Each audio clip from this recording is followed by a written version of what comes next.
สุขโขปุญญัสสะอุจจโยซึ่งแปลเป็นบ้านเฮาว่าการสะสมบุญยอมนำความสุขมาให้ ออกต้นญาติโยมเฮาการสะสมบุญยอมนำความสุขมาให้ตัวนี้พระพุทธเจ้าเพิ่นเว้าเป็นคำกลางๆได้ออกต้นญาติโยมเฮาสุขโขปุญญัสสะอุจจโยทุกโขปาปัชชะอุจจโยการสะสมบาปก็ยอมนำความทุกข์มาให้เบอร์นี้เฮาสิสะสมบุญได้แนวใดออกตนญาติโยมเมื่อกี้นี่เฮาว่าสะสมบุญแล้วยอมนำความสุขมาให้สะสมบาปแน่เบิดแบตเรียบร้อยเบิดตัวนี้เปลี่ยนทานมา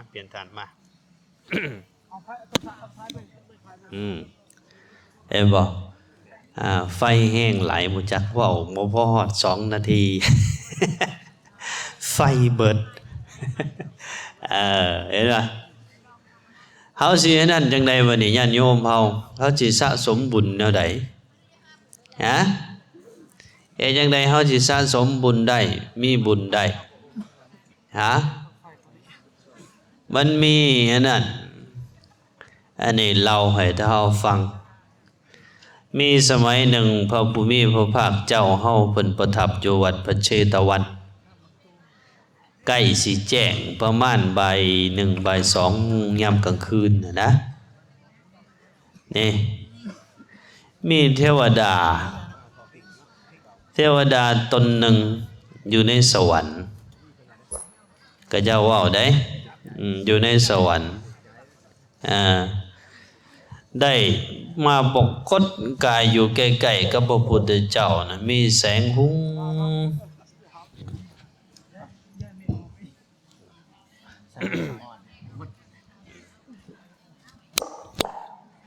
โอ้ไม่ที่3นั่นเลยนี่ได้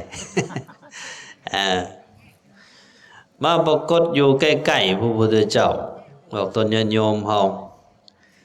รัศมีของเทวดานี่หุ้งไปพระพุทธเจ้าเพิ่นกำลังออกจากนิโรธสมาบัตินี่ก็แนมเห็นว่าโอ้เทวดาตนนี้มีรัศมีเฮืองหุ่งแท้น้อเพิ่นออกจากนิโรธสมาบัติแล้วเทวดาตนนั้นก็ฮู้คือกันเด้ว่าพระพุทธเจ้าเฮาออกจากนิโรธสมาบัติออกจากสมาธินะออกจากสมาธิก็เข้าไปไหวแล้วก็ยืนถามยืนอยู่ในที่ม็อกนั่นแหละถามพระพุทธเจ้าถามว่าแล้วใดถามว่าคนเราใดเนาะพันเตภควาข้าแต่พระผู้มีพระภาคเจ้าผู้เจริญคนกระทำสิ่งใด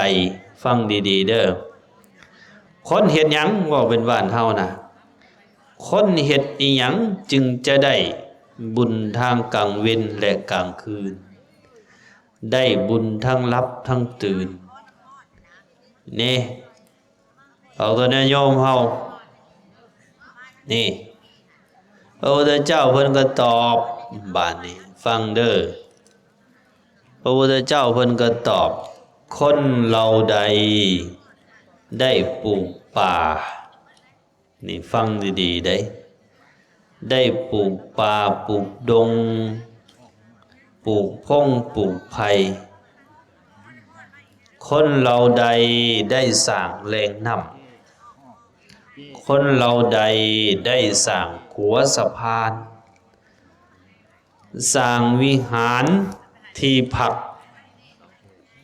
แก่คนเดินทางก็ดีแก่สงฆ์ก็ดีคนเรานั้นสิได้บุญทางกลางเว้นและกลางคืนนี่ออกตนญาติโยมเฮานี่คือการที่จะสะสมบุญได้นะ นี่เมื่อกี้นี่เขาว่าสุโขปุญญัสสะอุจจโยการสะสมบุญยอมนำความสุขมาให้เหตุจังใดเฮาสิมีบุญบัดนี้พุทธเจ้าเพิ่นตอบไว้ในพระสูตรนี่มีชื่อว่าวนโรปาสูตรการปลูกป่ารักษาป่าดงพราหมณ์เฮานี่มีหน้าที่หลายปานใดฮะพี่น้องแก่งพราหมณ์เฮานานเฮ็ดจังใดสิให้มันเป็นป่าอยู่ตลอดเค้นให้พระสงฆ์องค์เจ้าซอยกันรักษาเป็นแหล่งทำมาหากินเลี้ยงปากเลี้ยงท้องแก่พี่แก่น้องนี่พระพุทธเจ้าเพิ่นว่าได้บุญทางกลางเว้นได้บุญทางกลางคืนได้บุญทางลับได้บุญทางตื่นการรักษาป่านะผู้ใดทำลายป่าดงพงไพรทำลายแหล่งน้ำหม่องหาอยู่หากินของสรรพสัตว์สรรพชีวิตคนนั้นจะได้บาปทั้งกลางเว้นและกลางคืนอาตมาไม่เห็นอยู่หม่องนี้แล้วสิอ่อนเหมาะแก่การประพฤติปฏิบัตินี่ถ้าหากว่ามันเป็นแบบนี้อยู่เรื่อยๆหั่นนะเป็นป่าดงเขียวอยู่จังซี่ตลอดนะจะเป็นบุญอันสูงเป็นบุญอันหนึ่งญาติโยมเฮาได้มีแหล่งทำมาหากินกบเขียดนกหนูปูปีกที่ออกจากวัดแพร่พันธุ์อยู่นี้ออกจากวัดจากดินดอนตอนนี้ลูกหลานก็ได้อยู่ได้กินนี่หาเห็ดหาหอนหาหวายก็ได้อยู่ได้กินนี่เป็นบุญตัวที่สองมันเป็นสถานที่เงียบสงบพระสงฆ์องค์เจ้าได้มาปฏิบัติธรรมคือจังซี่แหละพระเดชพระคุณญาทานจันทาเพิ่นได้มาจำศีลภาวนาอยู่นี้โอ้ยมันละสุดยอดแท้ๆเนี่ย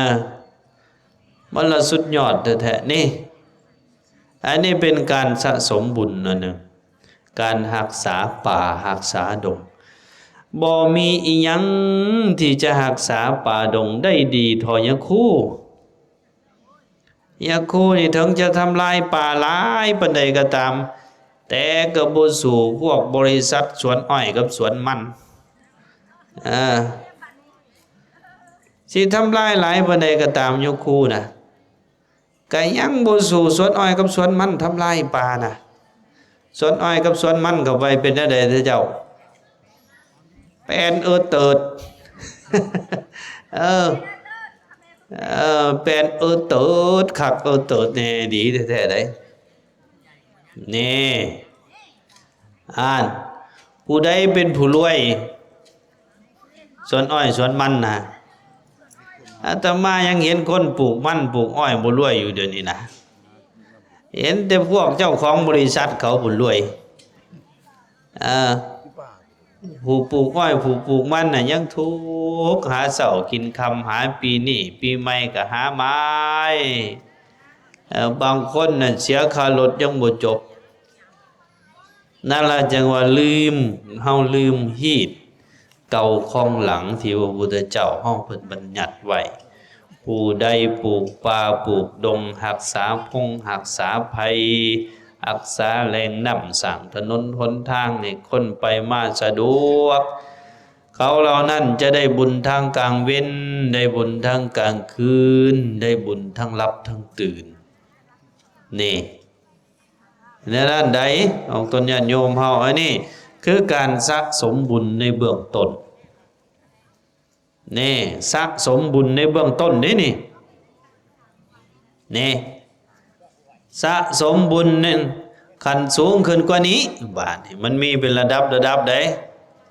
ผู้ใดทำลายป่าดงพงไพรผู้ใดทำลายแหล่งน้ำนี่อย่างนี้แหล่งเซอันนี้ก็เอิ้นเซหยังกว่านี้พวกพ่อพวกแม่เซซ้ำซอยนี่นะผู้ใดทำลายแหล่งน้ำทำลายพันธุ์ป่า พันสัตว์นำให้สูญเสียงหายไปนี่โอ้ยทุกข์ทรมานนี่ทุกข์ทรมานเป็นบาปอย่างมหันต์นี่พระพุทธเจ้าเพิ่นแนมเห็นตัวนี้ก็เลยตอบเทวดานะเฮ็ดบุญบ่ได้ยากปานใดเด้ถ้าเฮาตั้งใจซอยกันรักษาป่ารักษาดงนี่อันนี้การสะสมบุญในเบื้องต้นเด้อนี่สะสมบุญที่สูงขึ้นกว่าหันเฮ็ดอีหยังบาดนี้ญาติโยมเฮาเฮ็ดอีหยังสะสมบุญหลายขึ้นกว่าหันให้เป็นผู้ถึงพระรัตนตรัยจื่อเด้อพุทธังสรณังคัจฉามิธัมมังสรณังคัจฉามิสังฆังสรณังคัจฉามิแล้วก็มีศีลห้าปานาติปาตาเวรมณีอทินนาทานาเวรมณีกาเมสุมิจฉาจาราเวรมณีมุสาวาทาเวรมณีสุราเมรยมัชฌะปมาทฐานาเวรมณีนี่ให้เป็นผู้ถึงพระรัตนตรัยมีพระพุทธเจ้าเป็นที่พึง มีพระธรรมเป็นที่พึงมีพระสงฆ์เป็นที่พึงแล้วก็ให้เป็นผู้ตั้งมั่นอยู่ในศีล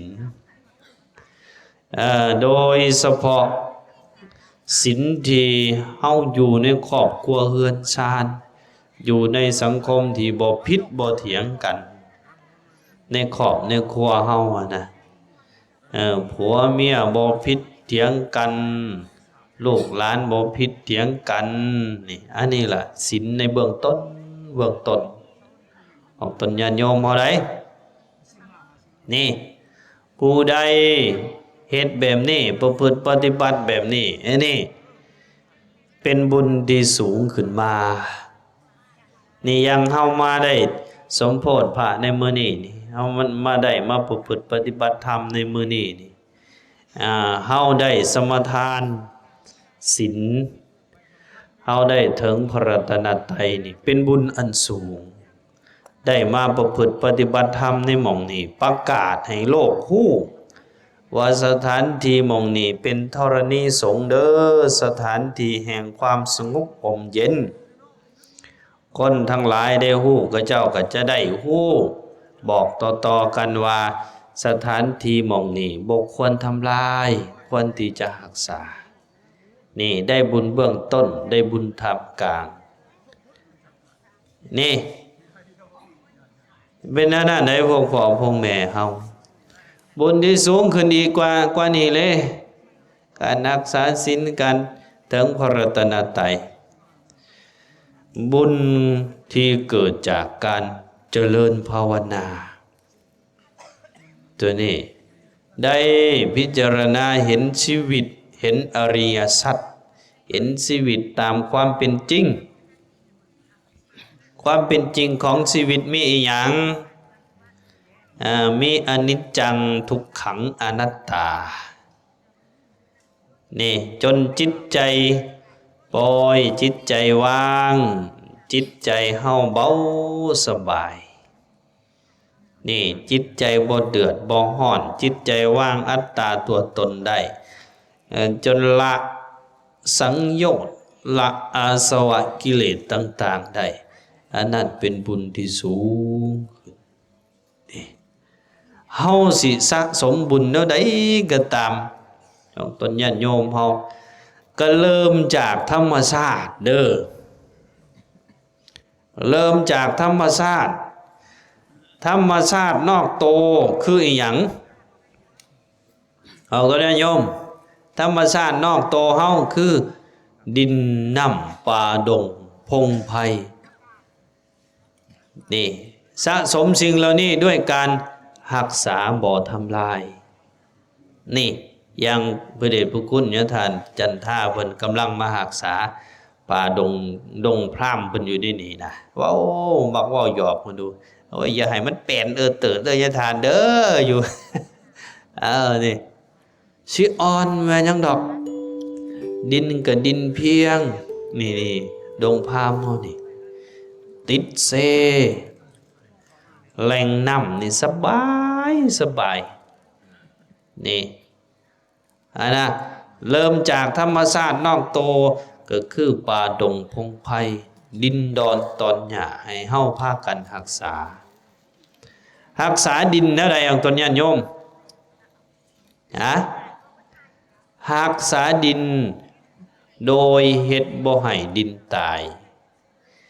สิเฮ็ดบ่ให้ดินตายก็คือเฮารักษาป่าดินตายคือดินแนวใดคือดินที่ปลูกหยังก็บ่ขึ้นกบก็อยู่บ่ได้เขียดก็อยู่บ่ได้อึ่งก็อยู่บ่ได้ดินตายนะอย่างพวกเฮ็ดสวนอ้อยสวนมันนะปลูก 2-3 ปีทำอิฐนี่บ่ได้ใส่ปุ๋ยเด้แต่ว่า5 ปี6 ปีขึ้นไปนี่ดินตายสารอาหารมันเบิดนี่สารอาหารมันเบิดได้ใส่ปุ๋ยนี่เฮิงไปนะมองที่สวนอ้อยสวนมันนั่นนะพวกกบพวกเขียดพวกอึ่งจ้างมันหายไปใส่อันนั้นละจังว่านี่คือดินตายอาหารก็จะตายอาหารเป็นพิษพวกพ่อพวกแม่เฮาเป็นหยังคนคู่มื้อนี่จึงอายุสั้นเฮาถามตัวเจ้านี่คนบ่ค่อยอย่างฮอด100 ปีเด้นี่เพิ่นเว้าไว้ในดิฉันก็จักรวรรดิสูตรนี่เพิ่นเว้าวิวัฒนาการของมนุษย์นี่ยามใดที่สังคมมนุษย์เฮานี่เริ่มขาดศีลขาดธรรมไล่มาตั้งแต่ผู้นำผู้ใดเริ่มขาดศีลขาดธรรมก็จะเฮ็ดให้ไฟฟ้าราษฎรขาดศีลขาดธรรมแล้วก็จะบุกลุกธรรมชาติทำลายธรรมชาติทำลายป่าทำลายดงทำลายดินทำลายอากาศนั่นนี่พระพุทธเจ้าเฮาจะสะสมบุญแนวใดก็เริ่มจากธรรมชาตินอกกายก็คือป่าดงพงไพรแหล่งน้ำธรรมชาติในกายก็คือห่างกายธาตุขันธ์เท่านี้ห่างกายยาวว่าหนาคืบนี้ในการสะสมบุญสะสมขั้นต้นคือเอามันมาสร้างความดีเอามันมาประพฤติปฏิบัติธรรมนี่เอาห่างกายเฮานี่มาสร้างคุณงามความดีผู้ใดเอาห่างกายที่พ่อแม่ให้มานี่ไปเฮ็ดแนวบ่ดีไปกินเหล้าไปตีไปฆ่าไปปล้นไปจี้อันนั้นชื่อว่าเป็นผู้ทรยศต่อห่างกายทรยศต่อพ่อต่อแม่เขาเจ้าจะได้บุญทั้งกลางเขาเจ้าจะได้ทั้งได้บาปทั้งกลางเว้นกลางคืนตายไปแล้วก็ตกนรกพร้อมนี่ธรรมชาติในโตด้วยนี่ถ้าเฮาได้เฮ็ดระบอบป่านนี้บัดนี้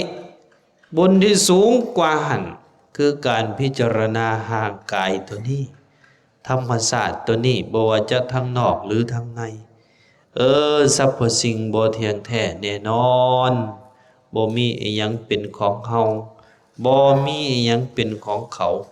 สรรพสิ่งเป็นไปตามเหตุตามปัจจัยเฮาทั้งหลายบ่ควรยึดมั่นถือมั่นแต่จะดำรงชีวิตตนอยู่ด้วยความบ่ประมาทนี่จิตใจจะมั่นเที่ยงจิตใจจะสงบห่มเย็นบ่ขึ้นบ่ลงไปตามโลกธรรมอันนี้แหละเป็นบุญขั้นสูงนี่แต่ว่าเป็นจังไดก็สร้างญาติโยมเฮาอย่างที่อาตมาได้บอกเอาเริ่มจากธรรมชาติเด้อบุญน่ะเริ่มจากธรรมชาตินอกโตก็คือป่าดงพงไพรอย่างที่ได้บอกนะซอยกันรักษาซอยกันประคับประคองเดี๋ยวนี้อึ่งกบเขียดเทียบสมัยนี้กับ20 ปีขึ้นหลังเอาพอพวกแม่เฮาอยู่ในดงพามอยู่ในบ้านแก่งพามเฮานี่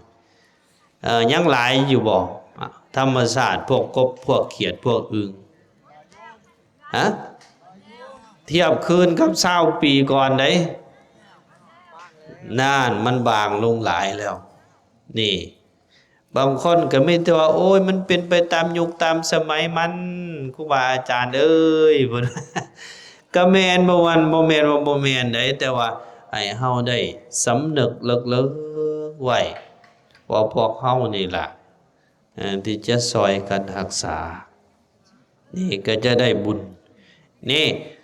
เริ่มจากธรรมศาสตร์เด้อเริ่มจากธรรมศาสตร์บัดนี้บุญที่เลิกๆลงไปบุญสูงขึ้นก็คือน้อมเข้ามาสู่ห่างกายสู่ชีวิตจิตวิญญาณเฮานี่นำใช้ชีวิตนี้ให้เกิดประโยชน์แก่ตนแก่สังคมแก่ส่วนรวมนี่อันนั้นล่ะเป็นบุญเหมือนกับพี่น้องทั้งหลายที่ได้มาซอยพ่อแม่ครูบาอาจารย์นี่แหละบางคนก็มาถวายเรือถวายแห้งพากันเฮ็ดห้องน้ำพากันเฮ็ดกุฏิพากันเฮ็ดลานธรรมเฮ็ดหนทางนั่นนี่ซอยครูบาอาจารย์อันนี้ล่ะบุญนี่สิ่งเหล่านี้จะเฮ็ดให้จิตใจเฮาสงบแจ่มใสเกิดความอิ่มในจิตในใจนะนี่พวกพ่อพวกแม่เฮาถ้าหากว่าเฮานำชีวิตนำห่างกายนี่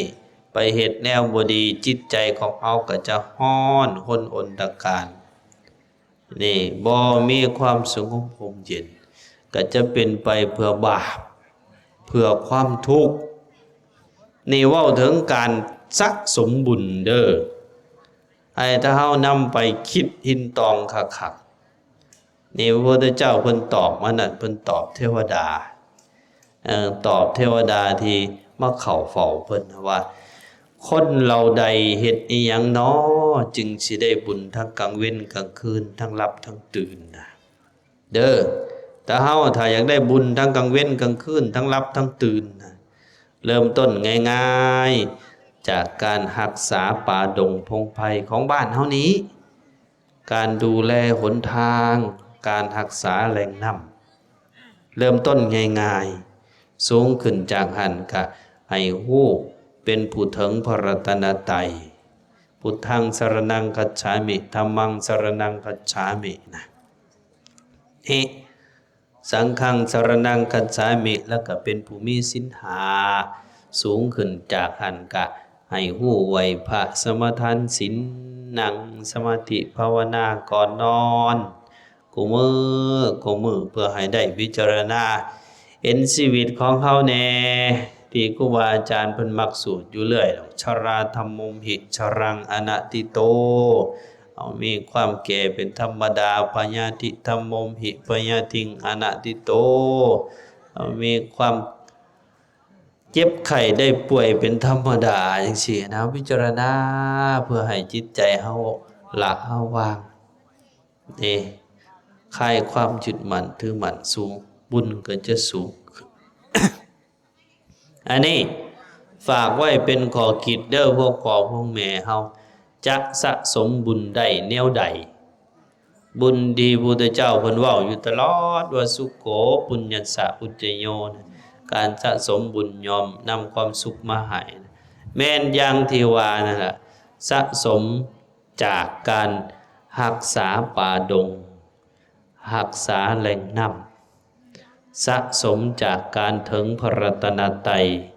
สะสมจากการเจริญภาวนารักษาศีลนี่จะเฮ็ดให้เฮาได้บุญทั้งกลางเว้นกลางคืนทั้งหลับทั้งตื่นตายไปแล้วก็ไปสู่สุคติโลกสวรรค์เด้อพวกพ่อพวกแม่เฮาเหมือนกับจังซี่แหละเอามาสะสมบุญได้มาประพฤติปฏิบัติธรรมได้มาสมโพธิพระระลึกถึงพระพุทธเจ้ามีพุทธานุสติธรรมานุสติสังฆานุสติอันนี้แหละการถึงพระรัตนตรัยชนิดหนึ่งฝากไว้เป็นข้อคิดเอาละเนาะท้ายที่สุดอาตมาภาพข่าวสิ่งละอันพอละน้อยก็สมควรแก่เวลา ท้ายสุดนี้ก็ขออ้างเอาคุณพระศรีรัตนตรัยคุณศีลคุณธรรมคุณงามความดีทั้งหลายจงมาปกป้องคุ้มครองพวกเขาให้อยู่ดีมีแห้งสุขภาพเข้มแข็งหายทุกข์หายโศกหายโรคหายภัยสมความมุ่งมั่นปรารถนาในสิ่งที่ชอบประกอบด้วยธรรมกำเบิดทุกอาจทุกองค์ทุกผู้ทุกคนโดยเถิด